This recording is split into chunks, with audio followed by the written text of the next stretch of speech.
The term polyadelphous is related to, एक term है polyadelphous, ये किस चीज से जुड़ा हुआ है ये हमें बताना है।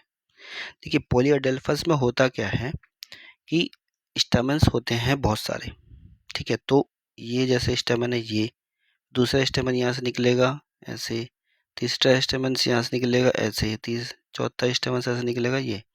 तो आप देख रहे हो कि सारे के सारे स्टेमन जो है ऊपर जाकर के अलग हो जा रहे हैं, पर फिलामेंट यहाँ पे जब तक फिलामेंट रहता है, फिलामेंट में ये कोहेंशन है, यहाँ पे कोहेंशन कह लो या स्टिक रहते हैं एक दूसरे से, या ग्रुप यहाँ पे ग्रुप्ड रहते हैं, ठीक है। इसको कहा जाता है इस कंडीशन को पॉलीएडेल्फस। जब आपका स्टेमन जो है उसका फिलामेंट, मतलब बहुत सारे स्टेमन्स हैं उसके बहुत सारे फिलामेंट हैं, बट वो सारे के सारे फिलामेंट जो है आपस में फ्यूज्ड हैं, तो उसको कंडीशन को कहता है पॉलीएडेल्फस। पहला ऑप्शन जो है वो कहता है गायनोशियम्स, मतलब कि जो पॉलीएडेल्फस कंडीशन है वो जुड़ी हुई है गायनोशियम से। देखो गायनोशियम्स जो होता है वो फीमेल रिप्रोडक्टिव पार्ट होता है फ्लावर का, ठीक है। तो गायनोशियम का जब फ्यूजन होता है, फ्यूजन कह लो या फिर कोहेंशन कह लो, कोहेंशन ज़्यादा बढ़िया टर्म है। इसके गायनोशियम्स के जब कोहेंशन होता है, जब सारे के सारे फीमेल रिप्रोडक्टिव पार्ट्स आपस में जुड़े रहते हैं, यानी कि कार्पल्स जब जुड़ा रहता है, तो उसको कहा जाता है सिनकार्पस।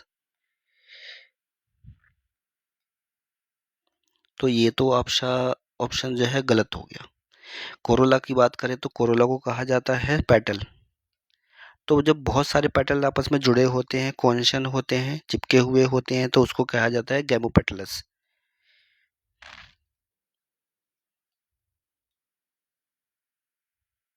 ठीक है। कैलेक्स, कैलेक्स जो होता है उसको हम कहते हैं सेपल, पंखुड़ियाँ जो होती हैं फ्लावर की, ठीक है।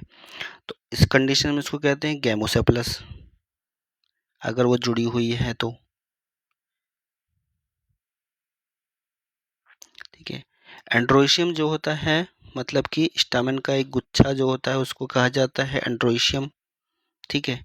पर वही एंड्रोइशियम का मतलब स्टेमन का जो गुच्छा है, आपस में उसके जो फिलामेंट हैं वो अगर फ्यूज्ड हैं, तो उस कंडीशन को कहा जाता है पॉलीएडेल्फस।